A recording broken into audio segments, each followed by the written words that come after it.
George is also a fellow veteran. Thank you, George, for your service and welcome. We're happy to have you this morning. Thank you, Diane. Good morning, everyone.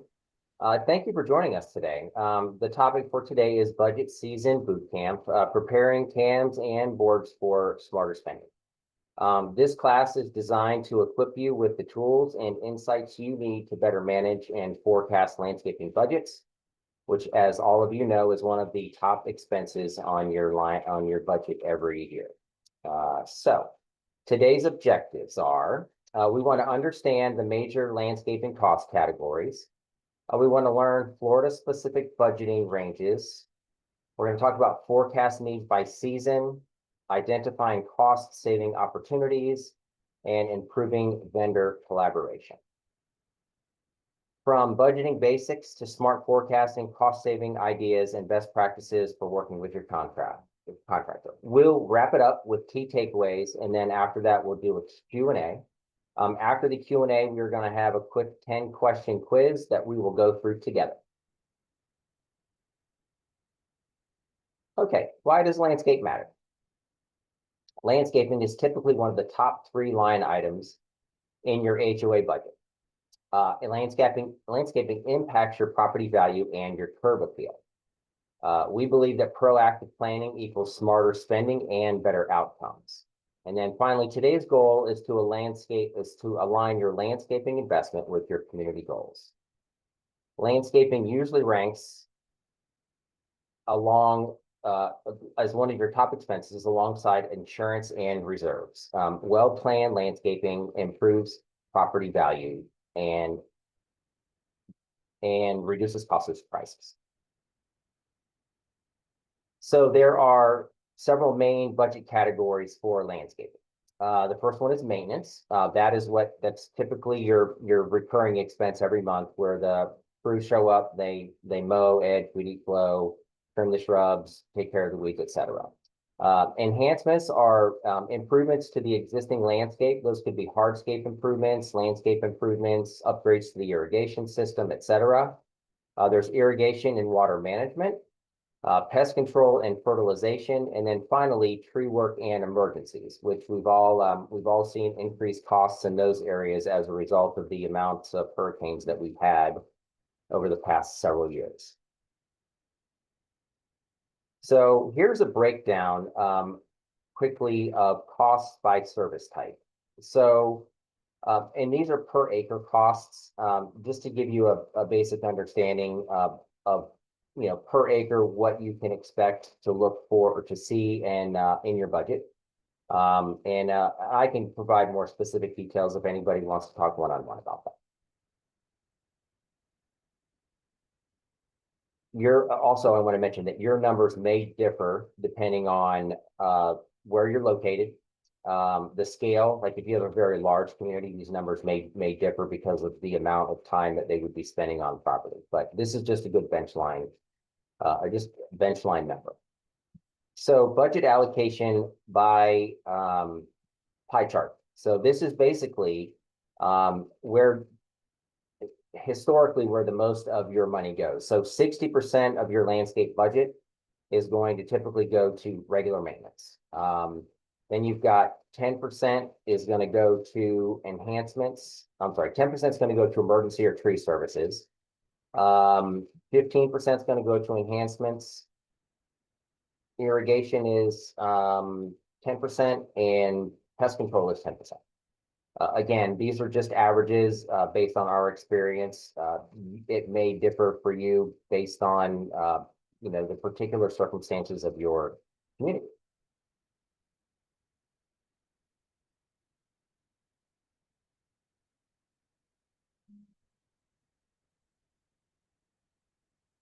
Okay, excuse me there. Forecasting. So seasonal planning, and these are just some of the seasonal benchmarks that you want to make sure that you're focusing on in these particular seasons. So in springtime, you want to prep and fertilize. So that is if you need any hard cutbacks or rejuvenation cuts on the property, if there's trees that need to be cut back, like minor cutbacks on trees can be done in this time frame. You also want to start prepping your lawn with a pre-emergent fertilizer. Summertime is really where you want to watch for pest control, because that's when you see things like chinch bugs and spider mites, aphids on plants. All of those things typically show up after things have started to green up quite a bit. This is also a time when you can really utilize water conservation. As you can tell, this time of year there's a lot more rain. So it's important to make sure that your irrigation systems are equipped with rain sensors, or even better, a weather station, which I think we'll get into a little bit later. Fall is a perfect time to do mulching and get prepped for winter. And then winter is a great time to do what I would call large tree cutbacks. So this is where you would have a tree service come in, trim large limbs, take trees down that might be on the decline. This is also a really good time to start talking about designs. So if you have a project that you would like to consider for the upcoming budget year, what I strongly recommend is don't wait until February or March to initiate that design process, because by that time we're already pretty swamped with other people's requests, and it's going to take longer for us to be able to react to that. So in the winter time, it gives us ample opportunity to be able to sit down with you one-on-one, to talk with the board members, to talk with the landscape committee members about specifically what you're looking for. And then that gives us enough time to react to that and treat it with the attention that it really needs. Okay, I just wanted to give you a couple of definitions. The operating expense is your monthly services in your contracts. So that should come out of the operating budget. The capital budget should be renovations, and that could be an enhancement. Technically could be a renovation. So some enhancements, like annuals at the entrance, that would not come out of your capital budget. But replacing the south side of a property because of lift damage from the roofers would definitely come out of the capital budget. Irrigation retrofits also would come out of the capital budget, as well as any hardscape enhancements.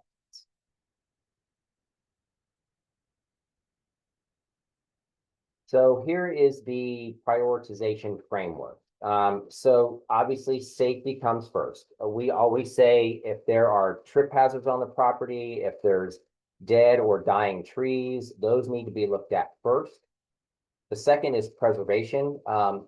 Things that we're looking for in this area are irrigation leaks, especially what we refer to as supply side leaks. So that means water that's coming either from the well or from the road before it gets to your irrigation system. Those leaks will run constantly, and they need to be addressed generally quick, because that means that you're more than likely your irrigation bill is racking up quickly.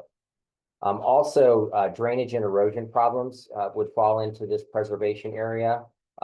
With the amount of rain that we've had over the last several years, if you've watched the news at all, you know that drainage has become a big issue in a lot of areas. So we're constantly tasked with making sure that our properties are working in conjunction with the stormwater management system that might already be in place. Or if there isn't a good one in place, adapting to that so that the property values stay up and that property damage is reduced or eliminated. And then finally, aesthetics, that's the lowest on the scale. That would be things like annuals, landscape lighting, minor enhancements, those type of things. Okay, so here's a couple of cost-saving ideas. The first is smart irrigation.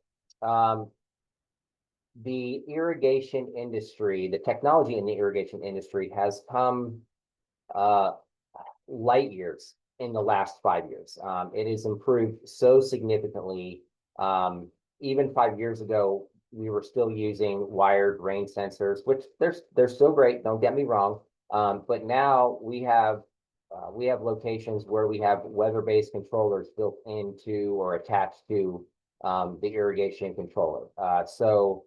It's a station-based weather controller, and an example of that is it's attached to, somewhere near where the controller is on the property, and it will take into account the weather situation on your property, not just in the area, but specifically at your location, because we know how crazy Florida weather can be. It can be raining at your house, and the neighbor's house across the street, it might not be raining. So it's the technology like that is now available where it wasn't even 5 years ago. So it's getting a lot better.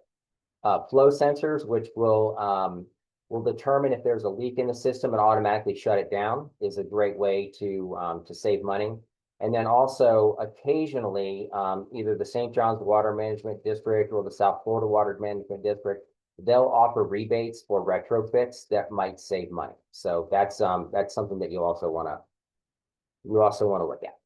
I do want to just take a quick mention. This doesn't have anything to do with irrigation, but it's technology related in our industry. So there's, in the last 2 to 3 years, electric mowers and autonomous mowers have become very prevalent in our industry. Right now, half of our mower fleet operates on electric. Our goal is by the end of 2026 is to be a completely electric fleet, a completely electric mower fleet. The handheld equipment isn't quite there yet, and that's another topic altogether.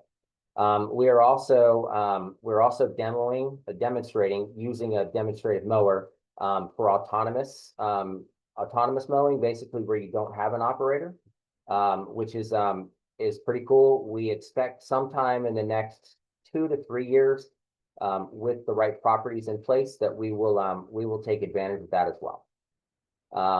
The added benefits to you guys are there's reduced noise pollution, there's increased productivity.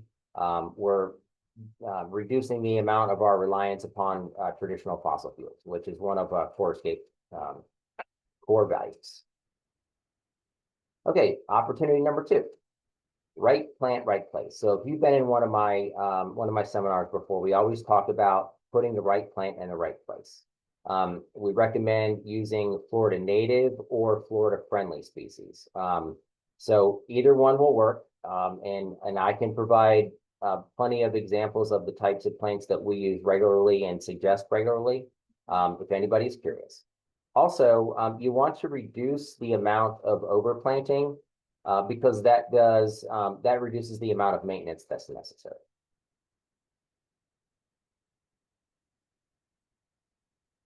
Cost saving number 3, contract audits.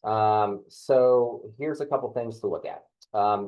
Is your common area being over-serviced? So if there's areas on the property that get very little traffic or could be utilized, the maintenance costs could be utilized in a different way. This is an opportunity to save here. Cutting back as an example, an area that has low traffic from weekly maintenance to bi-weekly maintenance is a great way to save some money. And then finally, doing an annual line item review. So going through the contract every year to see if anything is what we call contract creep, where you didn't realize that the cost was going up, but you looked at last year's and now you're looking at this year's and you're trying to figure out, well, what else changed here? Sometimes that happens, and you want to make sure that that you're looking out for those things. And it may not be in the basic price, but it could be in some of the ancillary services, like the cost per hour for irrigation, the amount that gets charged per hour for storm damage cleanup, those types of things. Okay, opportunity number 4, bulk buy. So we will oftentimes provide our clients with a multi-year contract opportunity, which provides them with a locked-in rate for a period of time. And then if you are a property manager that manages multiple properties, talk to your landscape vendor about what types of discounts they could provide if you offered them multiple properties at one time. Okay, this is working with your contractor. So best practices, you want to have very clear service level qualifications in place. You want to make sure, and this is another class that I teach, by the way, so I'm not going to get into it here, but they're making sure that there's quantifiable definitions to your service level agreements. Don't just say we'll cut the grass weekly. Say we'll cut St. Augustine grass to a height of 4 inches every week during the mowing season. So very specific. Again, we'll probably teach that class again, so I won't get into details here. Monthly site walks. We do every month, we do a site audit of every one of our properties. An account manager comes out, he or she will walk the entire property, make notes about the issues that we see on the property. We always invite our clients to have a representative come with us if they want. In some cases they don't, and then we'll provide a monthly audit report for the property. But it really is, in my opinion, advantageous if we can have a representative from the community go with us, because sometimes you guys will pick up on some things that we might miss. So it's a good collaborative effort. If you don't have a landscape committee, it's a good idea to have one for your community if it's large enough. I find that a group of people with a common passion for plants and aesthetics can usually have a bunch of really good ideas. And I like to meet with landscape committees because we can bounce ideas off of each other. I can explain why certain things that they might think be a good idea are actually not a good idea because this is Florida, not up north, those types of things. And then seasonal contractor meetings. So we recommend once a quarter, and it doesn't even have to be in person, but just getting together with your contractor on a quarterly basis to review the past quarter, like how did things go, and then look forward to the next quarter. Here's some things that we noticed from the previous quarter. We want to make sure that we do this, this, and this so that we don't have this problem moving forward. And then finally, utilize the expertise of your contractor. I know that Diane walked through my list of credentials at the beginning, which I'm proud of because I worked very hard for those. And I always offer our expertise to our clients, and they all see it as a benefit, honestly. So we're here to make your lives better, to make the places look better. So don't be afraid to ask us for our thoughts. Okay, so the final tips, 5 takeaways. Here's the important 5 things that you want to remember from today. Always set your budget by quarter 2 or quarter 3, not quarter 4. So right now, we actually started our budgeting process for our properties in July.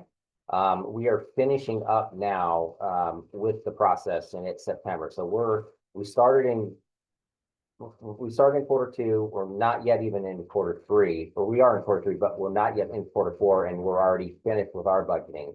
So, and most of our property managers have already reached out and said, what are we looking like for next year? What are the things we need to talk about, et cetera. So if you haven't started yet, I would suggest strongly getting started now. Make sure that you're looking at your costs year over year. Again, we talked briefly about the budget creep or the contract creep. So be aware of that.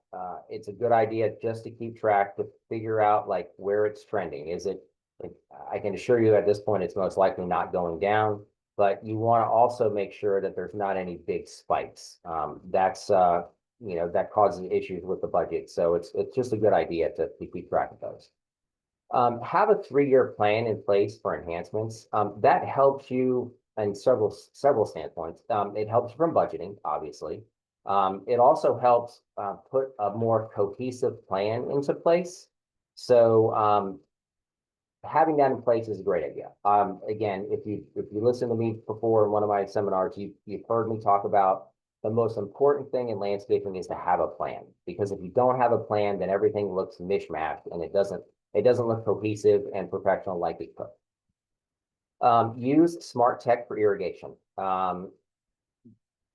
Smart tech will save you a lot of money. It'll make your life a lot easier. And as the technology continues to get better and better, I see that the technology will probably also improve in the irrigation world. And then finally, partner with licensed professionals. That should just go without saying. So I wanted to see if there were any questions at this point before we go into our 10-question quiz. Okay, everyone, if you have any questions, feel free to put your questions into the chat, and you can either send it to everyone or just to us. George is always very thorough and he goes over his craft very well. I always still learn something, even though I've heard it before, something always just pops up. But if anyone doesn't have any questions, we can pop into the quiz. Lindsay, you have any questions?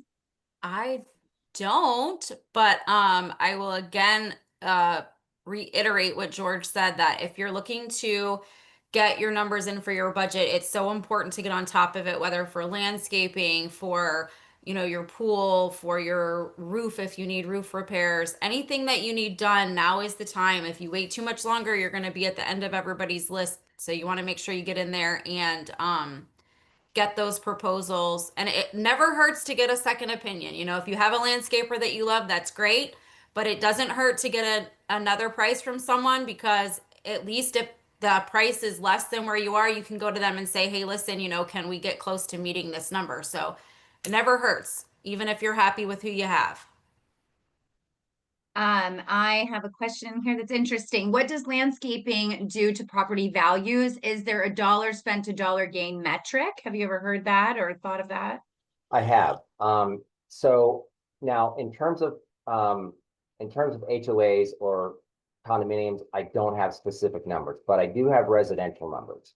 A well-designed landscape will increase property value by up to 14%, which is pretty substantial.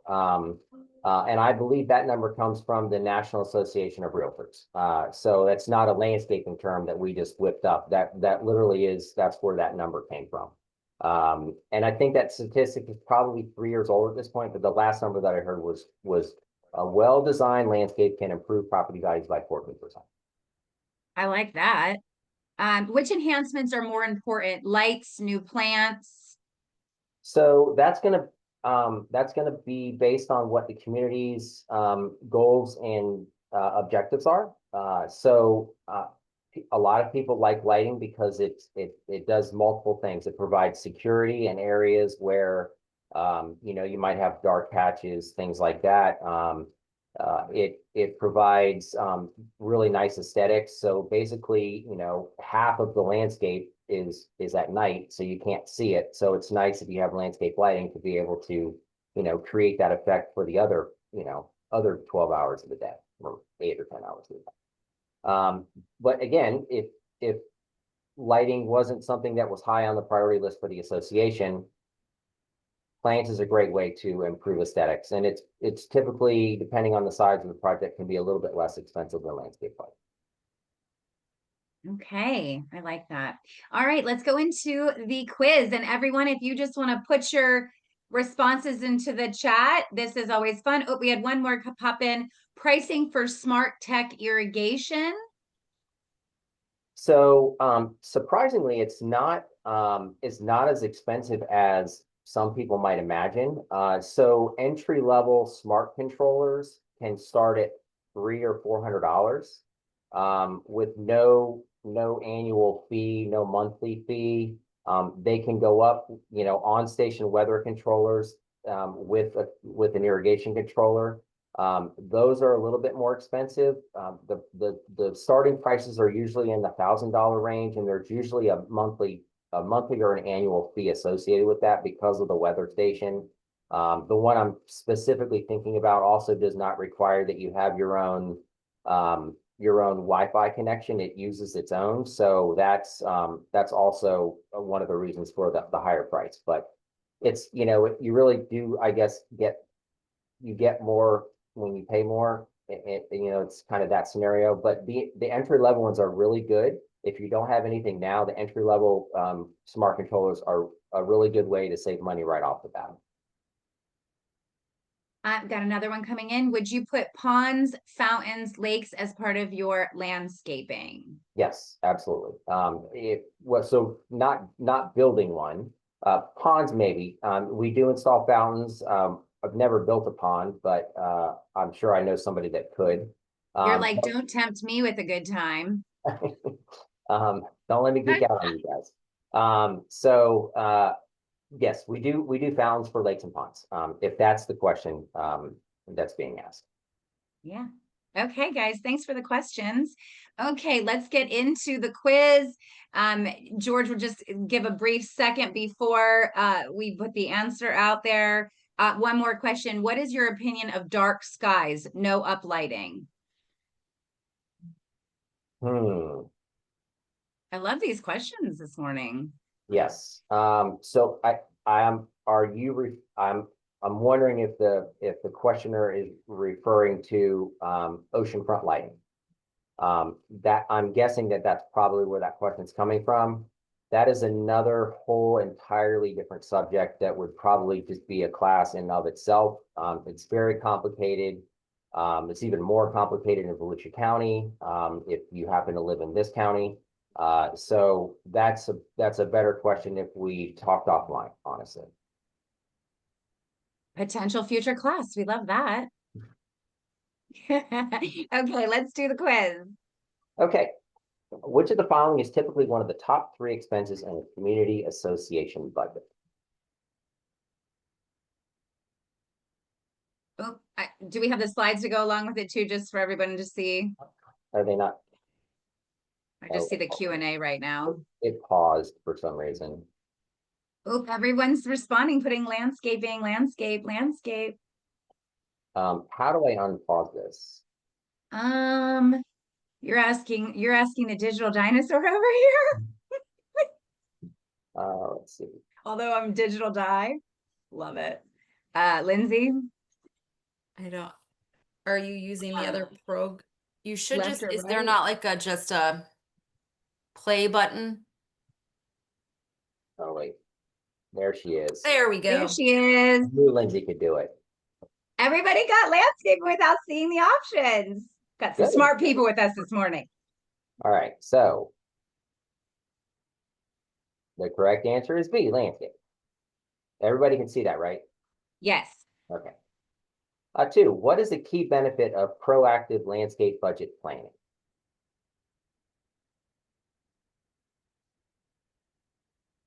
We got C's, we got C's, we got all C's. It's unanimous. The correct answer is C, smarter spending and fewer surprises. Technically, I guess D could be an answer as well, if you're looking at it from a property manager standpoint. Which of the following is not one of the 5 main landscape budget categories?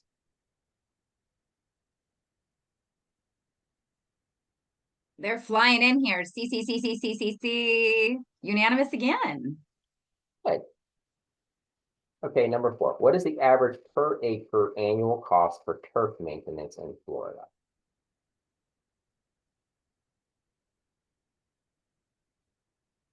Got again, bunch of C's. Unanimous. Correct answer is C. All right. In the prioritization framework presented, what should be addressed first?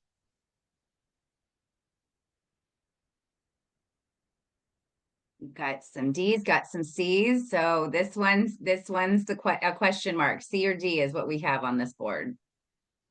So the answer is D. Safety comes first. Just remember that when you're trying to remember what comes first. Safety comes first. That's what we preach every day around here. So irrigation leaks are important, but that's on level 2. So you want to make sure that if there's a dead tree hanging over a sidewalk, that we get that out of the way before we fix the water. What is the difference between operating and capital landscaping expenses?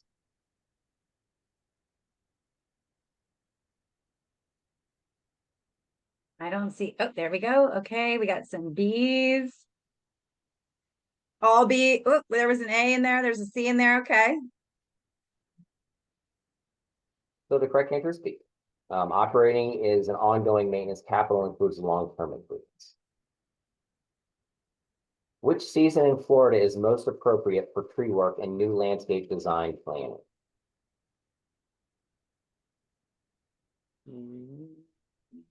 We have some A's, we have some B's, we have some D's. Okay. We're not as united. The correct answer is D. Which technology can help reduce water waste in the irrigation systems?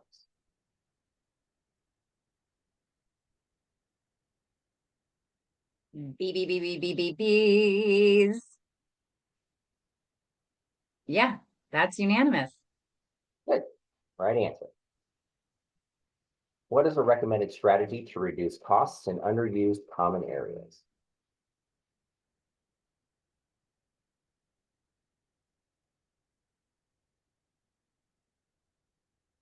Okay, I like it. I like it. Again, unanimous with D. Good. Correct answer is D. All right, and the last one. Which of the following is a best practice when working with your landscape contractor? I love these answers. This is very good. Okay, it's unanimous. C. Correct answer is C. Okay, that's great. Okay, do we have any final questions for George? We're so blessed to have professionals providing this education for you, people that have been doing this a long time. Again, like I said, George has been doing this since he was 5. It says we say on the bio 20 years, but we went and toured the facility, his facility, and I said, how long have you been doing this? He says, well, my father had a company, and so I was 5 when I really started. And so I just think that just speaks volumes. We had a question. We will get you guys the slideshow. We also offer this on demand. So on Terra-Scape's YouTube channel, we highlight this so that you can share with your board members and your fellow CAMs. Of course, they won't get credit, but it's always good information and education to provide to others. And that will be sent out. The link will be sent out in the next Webinar Wednesday newsletter. But certainly if you want to, for us to send you the slide specifically, you can put that in your email to Lindsay. Lindsay, do you just want to touch again on the CE process? Sure. So I put in the chat for everyone my email address. So you will email me, and in the subject line, you'll put Budget Season Bootcamp, which was today's course from George. And then in the email, make sure you put your name as it appears on your CAM license. I know some people have emailed me that they haven't gotten credit on a couple of them. And then after going back, it wasn't clear what was the middle name, what was the last name when there's a 2-name last name. If you'll kind of just put that, your first name is this and your last name is that, because sometimes it looks like maybe it's a middle name, which they also ask for if it's on your license. So please make sure your name as it appears on your CAM license, as well as your CAM license number in the email, and we will get that over to the DBPR. And then again, if you don't get credit for a course, please email me, because we bulk input them, sometimes there could be issues with the misspelling of a name or anything. So definitely let us know, and we will make sure we correct that. And if you want the slides, just also in that email, request the slides, and I'll make sure we send you a copy of that. Okay, and I just want to make sure everyone know, if you can't, you should be able to just highlight with your mouse, your cursor, you should be able to highlight in the chat and then copy and paste from there. But if you need anything, you can definitely email us. George, any final thoughts? No, thank you all for being here today. I appreciate your time, and I look forward to hearing from you if you need us. And again, we put George's contact information on the screen and in the chat for you. You can also take a picture of that. We highly, highly recommend their team. They're in the Volusia and Flagler areas, and possibly could do some consulting as well.